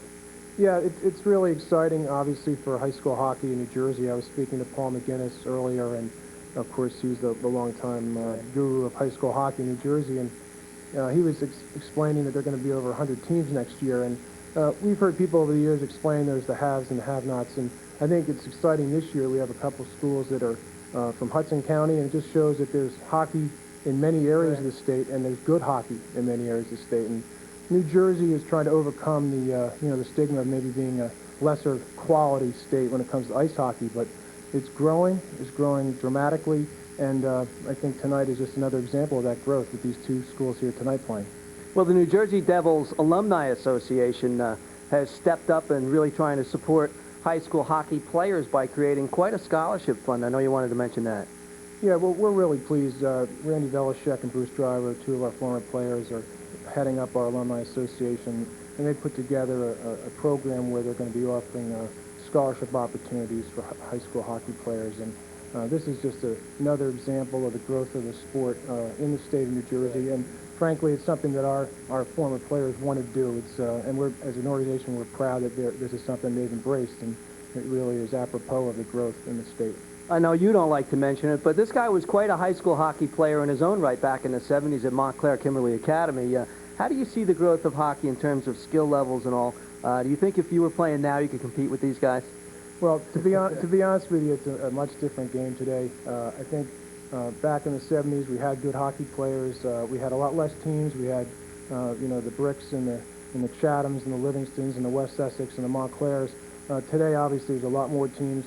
Truthfully, the kids today are much better skaters. I think they're much better all around. They're on the ice much longer. A lot of them are single sport athletes as well. Jimmy Dowd, a former Brick High School player. I know you know that name, a former New Jersey Devil, so it's nice to see that the high school athletes getting a chance to play here tonight in a great arena like this. There is a dream, and it happens for some people. Jimmy Dowd out of Brick's a perfect example. Yeah, it is, and of course Jimmy's still playing in the league and doing very well with Edmonton in their playoff rush right now. So it's a great game.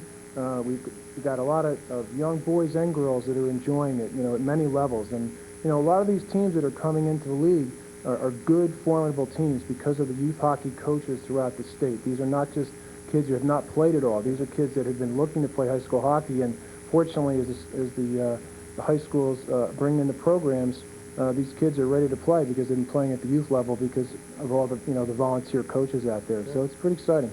This is the third year the Devils have sponsored the high school program here at the Continental Airlines Arena, and I know you're one of the guys who really supports it. And the feeling of the Devils management, you guys happy with the way things have been going? Well, we're really happy with it. It is a situation where we think it worked well for the Devils and for the high school hockey organization. 3 and 4 years ago, it became clear that they needed another venue to stage their finals. We didn't want to try and usurp, their tradition of having it in other venues, but when it became clear that it was becoming a big tournament, they needed to come somewhere. And we're happy that we were able to work out an agreement. We're also happy that First USA was able to, work with us and be a sponsor. And we're looking forward to the next few years of having a tournament here. I have to ask you, what does an executive vice president of the New Jersey Devils do all day? Well, an executive vice president can do any number of different things, but a lot of what we do is on the administrative side of the business. We're involved with scheduling and business planning and marketing and things of that nature. Pushing papers, so it's nice to get out here and see where it all starts with high school athletes. Well, it's nice to be at the games, whether it's a high school game or pro game. It's a very exciting and enjoyable part of our business. Peter, thanks for coming by. I know you're a busy guy. My pleasure. Thank you. Peter McMullen, Executive Vice President of the Devils, has been our guest at Intermission. More exciting ice hockey coming your way on CN8. Stay with us.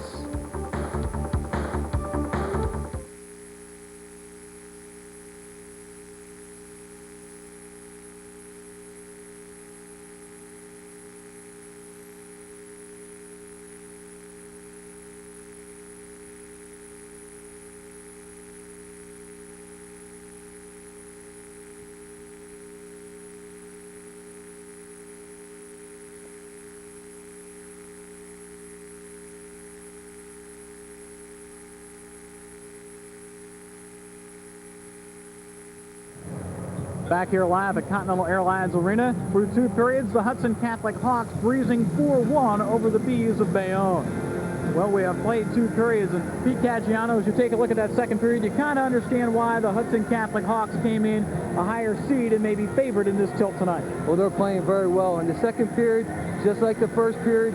They kept the pressure on Likowitz. They keep firing shots. Right now they have 27 shots on goal through 2 periods. That's unbelievable. Well, let's take a look at some of those second period highlights, and it was a lucky bounce that really got Hudson Catholic on the scoreboard in period number 2. Well, a giveaway, and then watch Pat Priscilla takes a shot from right about the circle, but it actually deflects off Zarro, goes off his leg, and that's why it goes in, and he celebrates, because at that point it was a 3-1 lead. And then following that up just 49 seconds later was Peter Haglund. Well, Haglund gets a great pass here in front. All alone, left-handed shot. He picks the upper corner, takes the bump after, but anytime you score a goal, you'll take the hit and you'll smile all the way back to the bench. But Bayonne not quitting, but we're finding out why Joe Alicio also is one of the top goaltenders in this game tonight, and also in the state of New Jersey. The Bayonne does a nice job getting the puck out of their own defensive zone. Watch right here.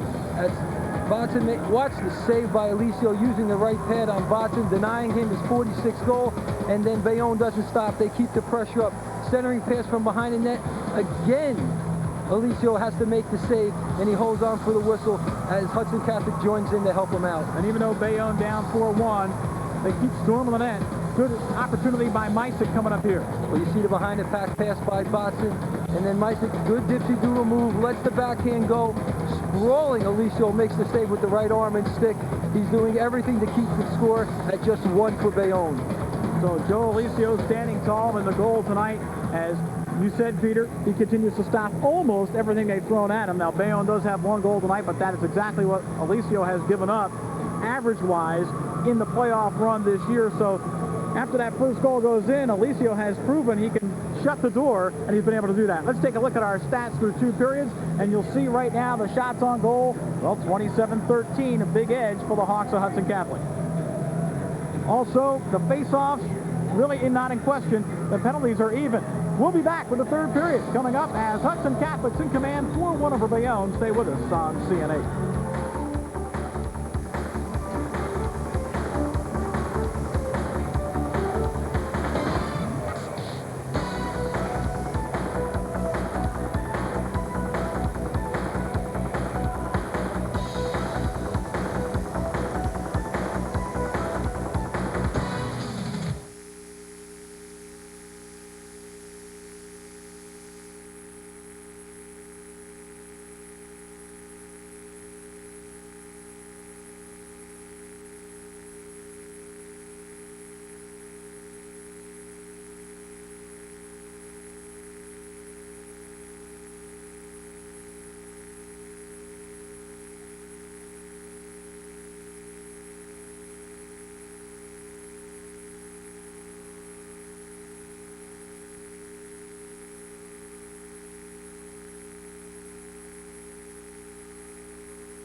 It may be 4-1 Hudson Catholic, but the Bayonne fans say it's not over. And for the high-scoring line of Watson, and Drago, it's not over.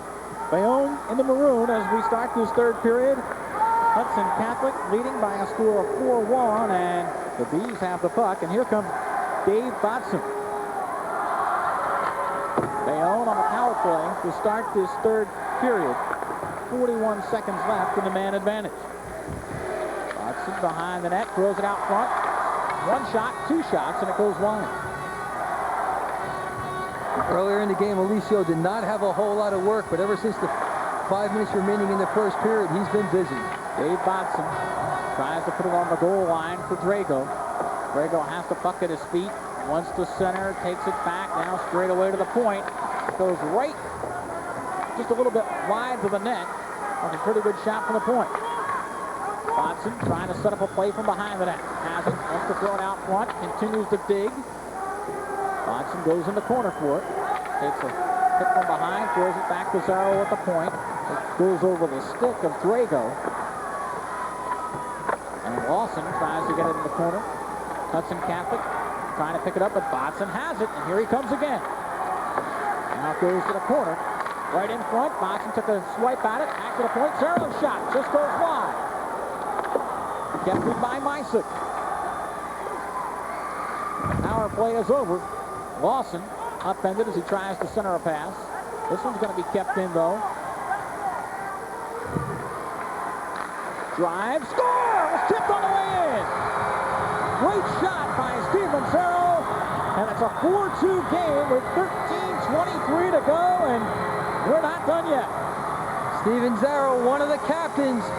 That penalty had expired, so it's not a power play goal, but he puts his team back in his game, trailing now just 4-2 as he lets a bullet go from the blue line.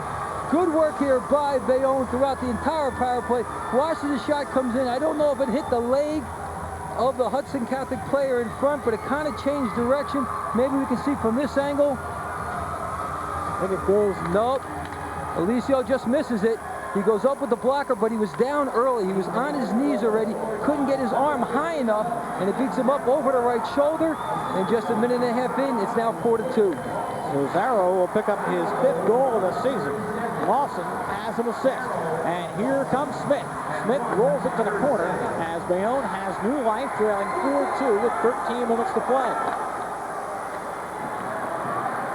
It can happen at any time. We said Bayonne is a team that can light you up. Scored 6 goals against Summit, 6 against Ridgewood, 6 against Kinnelon, and 5 against Lakeland, or 6 against Lakeland in this playoff run. But here's a mistake. John Genove, the senior left wing, is going to sit 2 minutes for a high sticking. Zero picks up his 5th of the year at 137. But now he'll stay out for the penalty kill as Hudson Catholic has a power play. Now remember earlier, Bayonne actually scored a shorthanded goal, so even when they're down a man, they're dangerous. Well, they do have 10 shorthanded goals this year, so maybe it won't affect them that much. Well, it looks like they're going to call coincidental minors, Pete. That's exactly what's happening. I didn't see the Hudson Catholic fellow skate to the box, so it will not affect on-ice strength. It will not be a power play. They'll still skate 5-on-5. So coincidental minors. And we are set for the face-off to the left of Alicio. Hudson Catholic controls. Bayonne had the puck momentarily at the blue line, but with a full head of steam here is Mike Caputo. Caputo has a man on the left wing. That is Levy. Levy's broken up.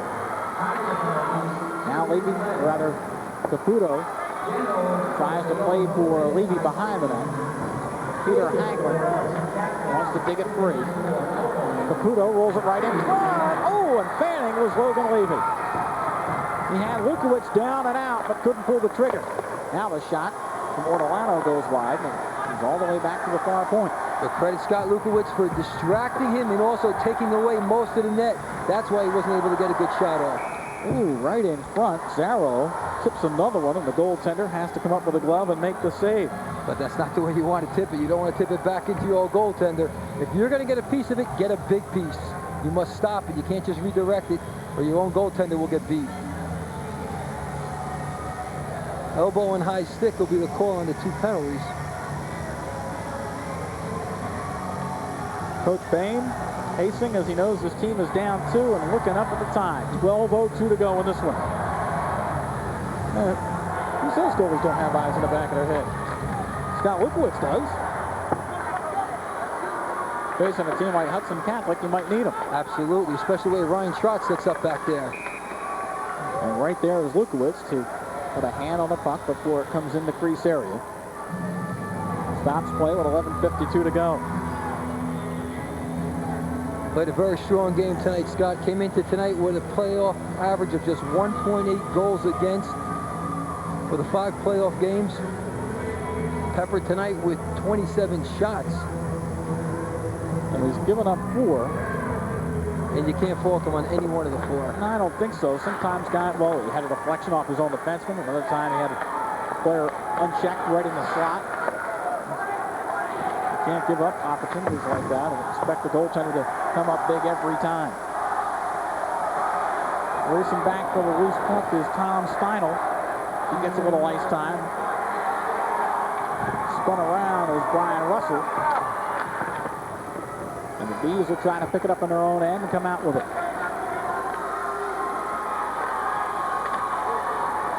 Here's Leo Smith. Drop pass for Botson. Broken up. Trot. Doesn't clear. Good job by Dave Mysick to keep it in. Now Drago gives up. There's a shot. And holding on is Alicio. And Alicio really didn't make a glove save. It kind of got trapped under his blocker, and he just didn't move and held on long enough for a whistle. Well, he anticipated this shot and was there ahead of time, but Botson teased it up from about 15 feet out.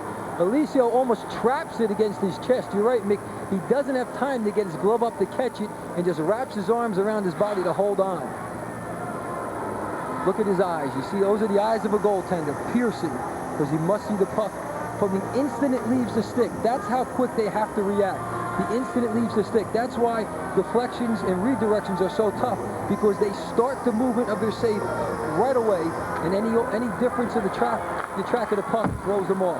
Shot by Keshik goes up and over the net. There's Brzezinski, can't keep it in. There's a 2-on-2 if they hurry.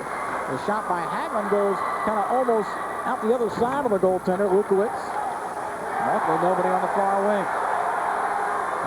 Fans wanted a penalty as Leo Smith was dumped in the neutral zone, but none called. And back the other way comes Caputo. Caputo rolls it in. It comes all the way behind the net.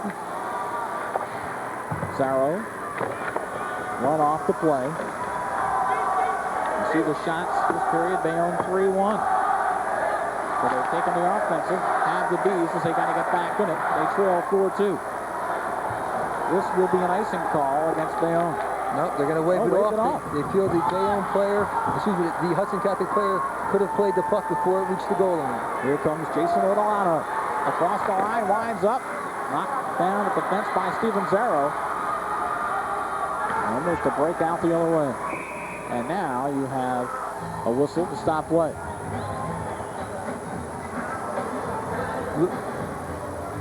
Zarro, who took that shot and blocked it at the fence, is trying to get the sting out on the bench right now. Well, I couldn't see if the shot hit him in the shin guard or in the skate. If it hit him in the shin guard, it's going to sting.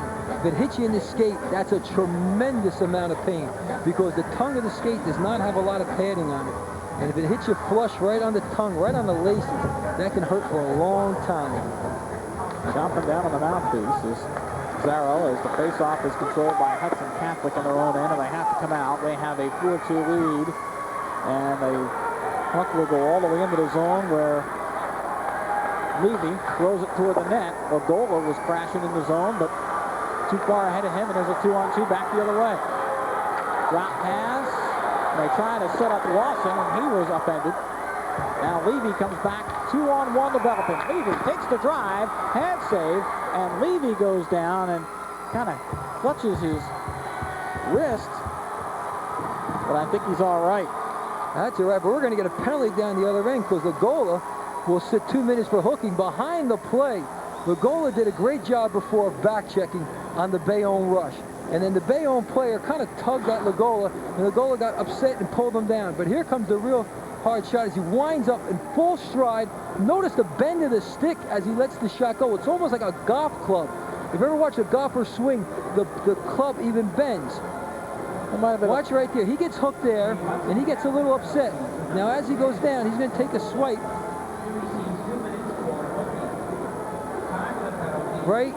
Well, to the left of your screen, he pulls down the Bayonne player after he gets hooked a little bit, and there was no call, and that's just not being a disciplined player. You're up 4-2, 9.5 minutes to go. You have to eat it at that point. You don't get the call, that's okay. Just take it in stride and keep going. When you retaliate, that's when you get caught.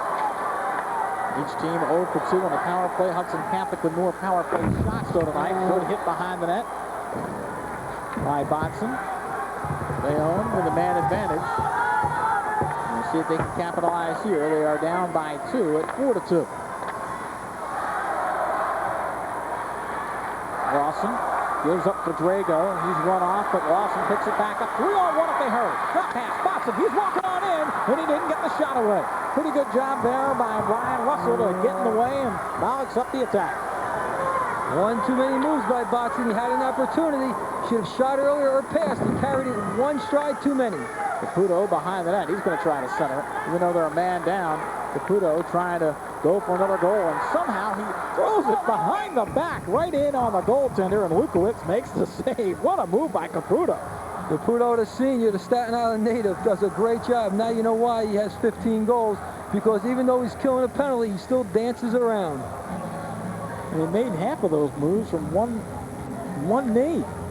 Well, he did his job. He took time off the clock, and he forced a face-off in the Bayonne end. Just what he wanted to do. 36 points on the year for Caputo. 15 goal scorer, and on the face-off, Bayonne trying to clear. Lawson tries to duck under a check and does, but it's picked up by Hudson Catholic in the neutral zone and shot back in. 4-2, Hudson Catholic in the gold in this overall championship game in the state of New Jersey at Continental Airlines Arena tonight. Bayonne cannot come up with a puck, but here's Boxon on the backhand, in the slot, shot it just wide. And Drago throws it in front. I tell you, Bayonne continues to put it right on the cage. And somehow that puck winds up on Dave Botson's stick. That time, Botson was nowhere near the play, but an errant pass by Hudson Catholic, and Botson found himself with the puck 15 feet out from the net. Here comes Dave Mysick, broken up at the blue line, and Hudson Catholic, with 1 second left, pulls off the power play. Leo Smith has it, 7:22 to go. Drago just shoots it in, as Bayonne wants a change. And even though they were down, Hudson Catholic managed 3 shots on goal during that power play by Bayonne. And go figure. Here's one that goes off the blocker. It's wide. Alicio staying with his head in the game, even though he's up by 2 goals. He hasn't really been distracted tonight. Bayonne now 0 for 3 on the power play. Only 2 shots on goal and 3 power plays. Not very effective. And Shelley rolls one in as Lukowicz leaves it, and here comes Nick Lawson. Lawson comes to the blue line. Hit once. Drago tries to follow through. Ooh! Mysick gets dumped in the near face-off circle. Zarrow behind his own net. Wants to start out, flips it all the way to the neutral zone. It bounces, and it'll be picked up by Drago. It's offside. He has to wait for his men to get back onside, and now he does. Lawson shoots it in. A weak one. It just rolls in on Alicio. Now you're starting to see some of the bigger players, the size and strength of the Hudson Catholic players starting to take the body a little more against Bayonne. Bayonne trying to clear and can't. Levy comes up with it. Takes the shot. Had saved by Lukowicz. Hudson Catholic keeps it in. Shelley shot. Redirected. This one comes right up the slot. Nobody there. And here comes Leo Smith. Smith trying to stick him across the line. Pretty good shot. And a stick save by Alicio to the near corner. Buzz Brzezinski goes in the corner. Tries to keep it alive. It's picked up by Baker, and Baker just dumps it in. Well, right about now, Mick, Bayonne has to start looking at the clock. We're inside 5.5, and they need 2, and that's just a foul. Across the line comes Cortez. Couldn't control. Now, there's a play where Cortez probably should have kept going. Yes, you're a defenseman, but heck, like I said, just over 5 minutes to go when you need 2. Keep going at that point. Smith broken up at the blue line. Zarrow shoots it in.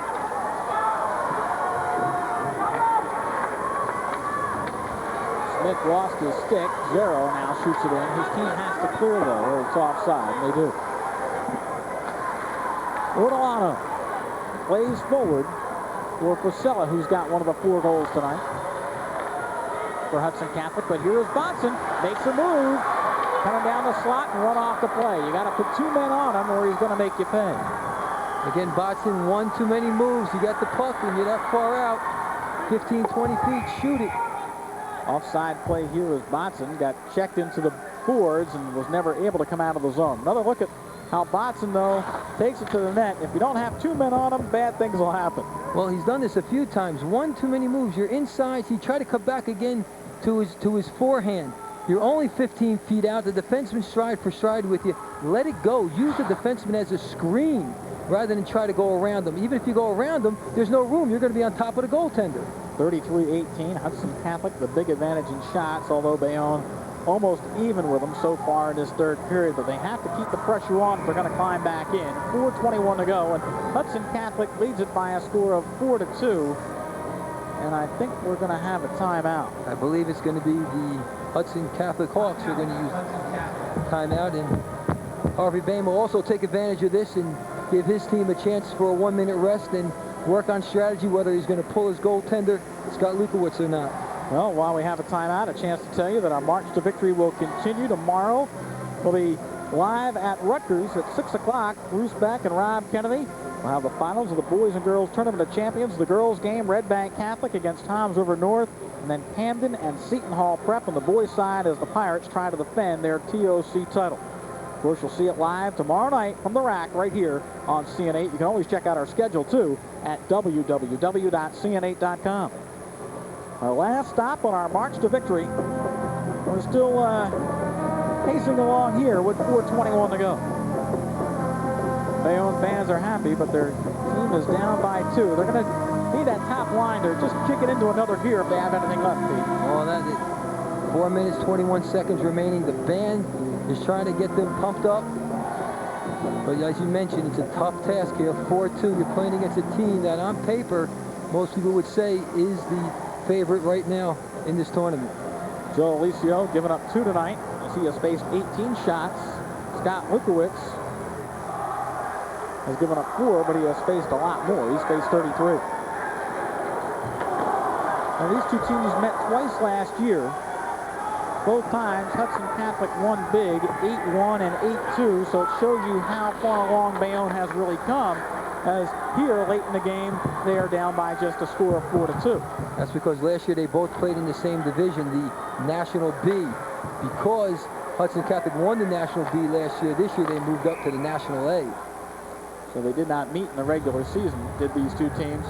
But once again, it just shows you how far along Bayonne has come, as they've taken one of the top teams in the state, pretty much right down to the wire, down by 2, and it still may come down to these two guys. Dave Mysick, he's going to sit 2 minutes for cross-checking. The junior defenseman who has put home 18 goals so far this year is now going to put his team down with under 4 minutes to go. That could be the backbreaker. Tough task here for Bayonne to pick it up as Mysick goes off for cross-checking at 11:09. 3:51 to go in this one. Hudson Catholic again on the power play, and Bayonne will try to clear. However, Hudson Catholic is 0 for 2 on the power play, and Bayonne has scored a shorthanded goal. So far, whenever Hudson Catholic has had a power play, Bayonne is the only team that has profited. See if that continues. Here comes Michael Caputo, full head of steam, 2-on-2, backhander, big save by Lukowitz. That puck goes behind the net. Now Caputo wants to center to the near circle, and fanning on the drive was Shelley. And the puck is cleared. Shelley set up real nice at the top of the circle. Just shanked the shot. Got it off the heel of the stick. Shelley just flips it in. Lukowitz leaves it there for Zero, and it comes out of the zone.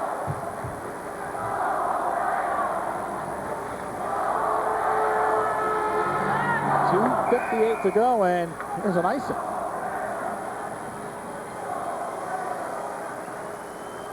.107 remaining here in the power play for Hudson Catholic, and they're guilty of an icing. Not something you want to do when you're on the power play. Cory Robinson upset at the way his team just gave the puck up. You have a 4-2 lead. It's not a necessity you score now, but if you can keep control, that's all you want to do. Backhand shot, great save by Scott Lukowitz as he keeps his team close.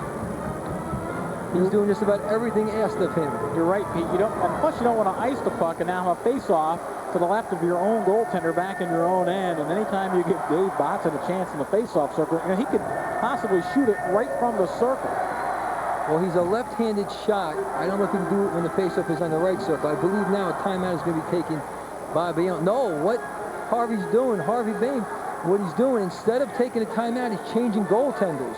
You get a 1-minute warm-up to change your goaltender. That saves your timeout. Strategic move right here by the coach of Bayonne. So close the books on Scott Lukowitz, who gives up 4 goals in 34 shots tonight.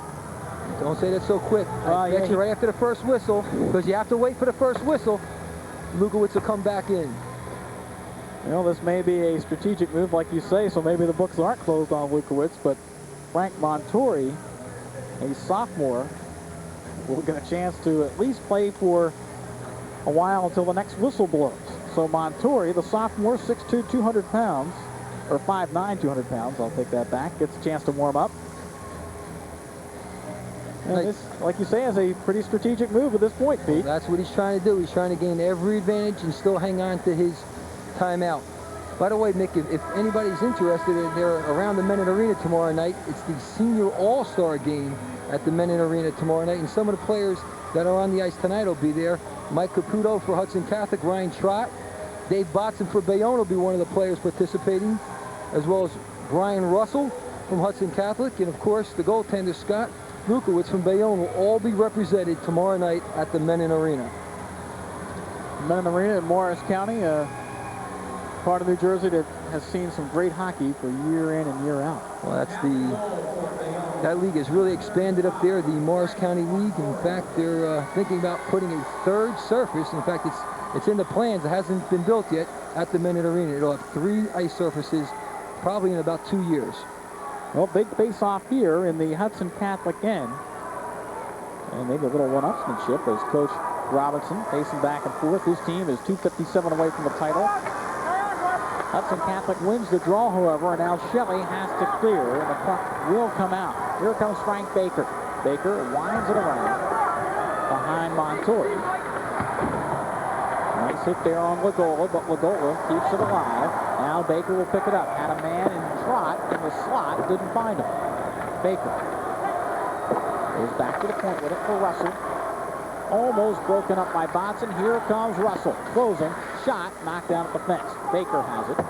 Takes it back behind the net. We're down to 2:23 to go. 30 seconds left on this power play for Hudson Catholic. Botson upended at center ice. Fans want a penalty. None called. Here comes a 3-on-2 the other way. On this power play. Trot shot. Ooh, it caught part of the pipe. And also part of Montori as well. Boy, you heard it clang right off the crossbar behind Scott Lukowitz. That's Montori. No whistle yet, Pete. Excuse me, Montori, you're right. So Montori makes a big save. Hudson Catholic trying to keep it in. Bayonne will clear. Haglin picks it up at center ice. The power play is over. Shot behind the net. Montori wants to cover up and will. So we have 1:36 to go. It is still 4-2 and down 2 goals. It doesn't matter if it's going to be Lukowitz or Montori.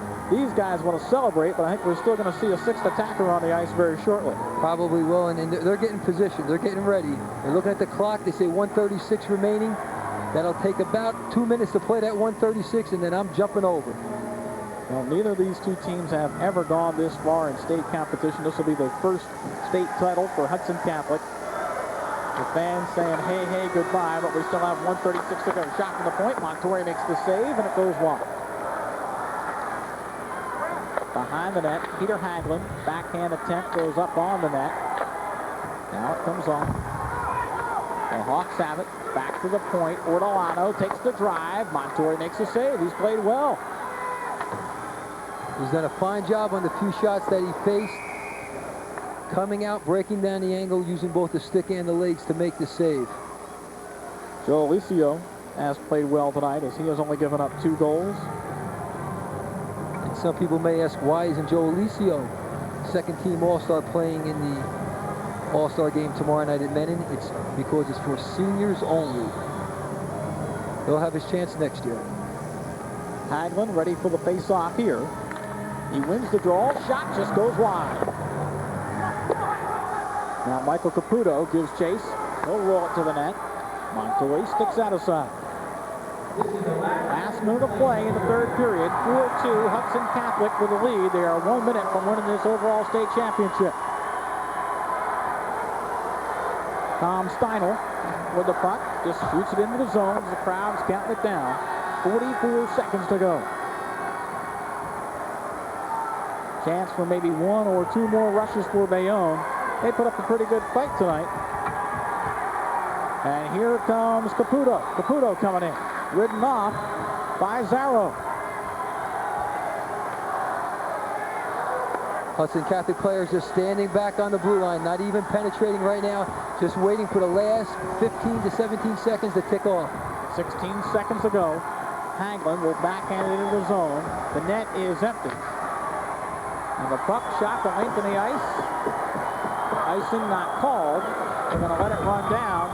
3 seconds, 2 seconds, and it is all over. The Hudson Catholic Hawks, for the first time ever, are the overall champion in the state of New Jersey. They deserved it, Mick. They played well. They played a disciplined game. They played a hard checking game. They skated well. Congratulations to them. Congratulations to their fans and to the whole school in Jersey City.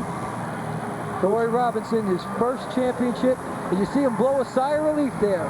That's the practices that started in the middle of November. That's the practices, because they play in an outdoor rink when the temperature's only 15 degrees and you're out there on the ice.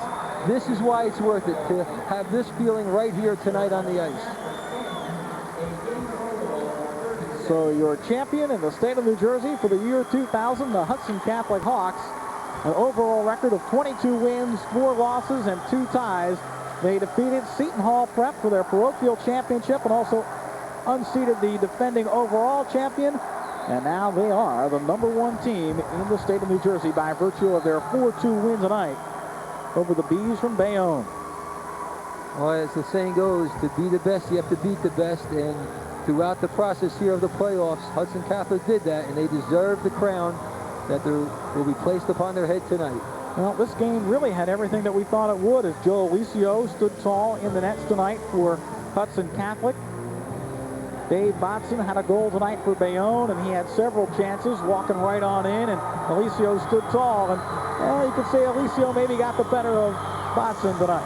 Well, I don't think many people thought the score was going to be this close. On paper, Hudson Catholic was a heavy favorite tonight. I think Bayonne did a great job and gave Hudson Catholic a heck of a game tonight. And you mentioned Alicio. Alicio only faced 18 shots, but some of those came at a critical time. And if he did not come up with the save, Bayonne would have picked up the momentum and put themselves right back in the game.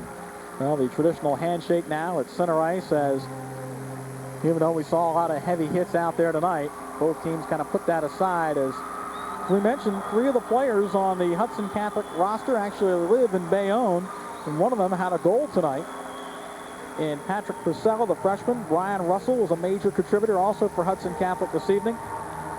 And there is Botson, and he had a goal tonight, a couple other great scoring chances as well. He ends with 1 goal tonight, 47 on the season to go with 44 assists and 91 points. That's a total of 190 points over his last 2 seasons. A tear coming from his eye there, but the senior, he's committed to going to Western New England next year, where he'll play hockey up there. And he's upset. In fact, earlier this year, he had an MCL problem with his knee. Now, most players, that'll put you out for a season or at least 6 to 8 weeks. He came back in 3 weeks, just to give you an idea of how hard that young fellow works. And Coach Robinson taking his time, congratulating all of the Bayonne players as well. And both coaches exchanged words at center ice as the Hudson Catholic Hawks have won it all. They are the overall state champs for the year 2000 in New Jersey. Pretty good level of hockey we saw here tonight. Well, what we saw was 2 teams that played very well. They played the exact style that got them here. Hudson Catholic relying on their defense. They have a few explosive scorers. Bayonne, they live and die by the sword. They live and die by their big goal scorer. Botson did everything he could tonight. He put 1 home, but it wasn't enough. Well, Mike Lagola opened the scoring. Mike Caputo followed. Those goals coming in the first 2:57 of tonight's game. Dave Botson had a goal. And now, downstairs right now, here is our NJSIAA Championship Trophy. McMullen, Executive Vice President of the New Jersey This Devils. is the championship trophy will being now awarded. present Hudson Catholic. Ryan Trott, the senior from Maplewood, New Jersey, for the Hudson Catholic Hawks. As the champions of the state Accepts of the New trophy Jersey. along with his head coach, Cory Robinson. And now comes the traditional skate around the ice.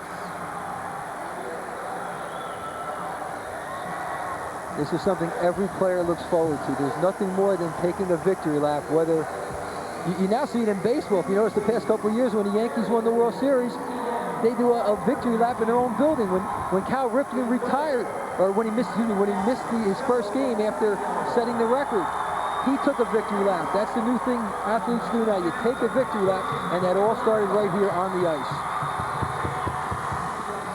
So Ryan Trott, the senior, hoisting the championship trophy, and the Bayonne fans and team as well salute Hudson Catholic as the champion in the state of New Jersey here in the year 2000.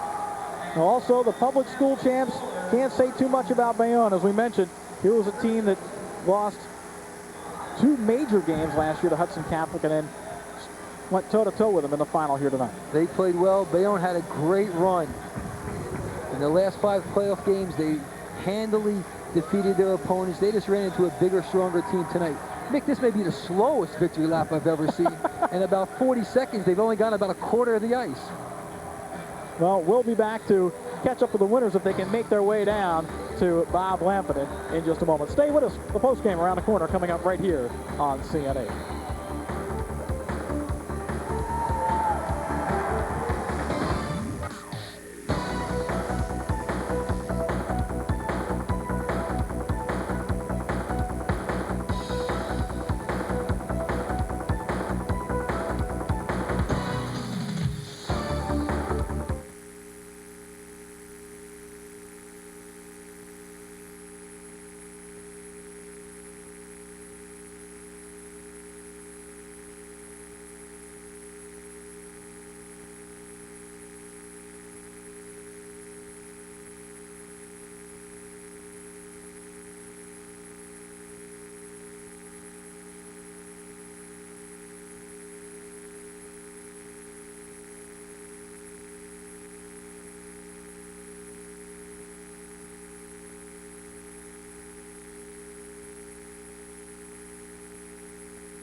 Back here at Continental Airlines Arena, 4-2 the final as Hudson Catholic with a win over Bayonne for the overall championship tonight.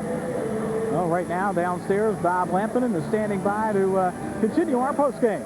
Bob? All right, thanks a lot, Mick, and it's great to be here with the champions. And Cory Robinson, the head coach, and coach, they were playing "We Are the Champions" a couple of seconds ago in the arena here. You are the champions. Congratulations. It looked like it was going to be easy when you're up by 2, 3 minutes into the game, but you knew it was not going to be such an easy game.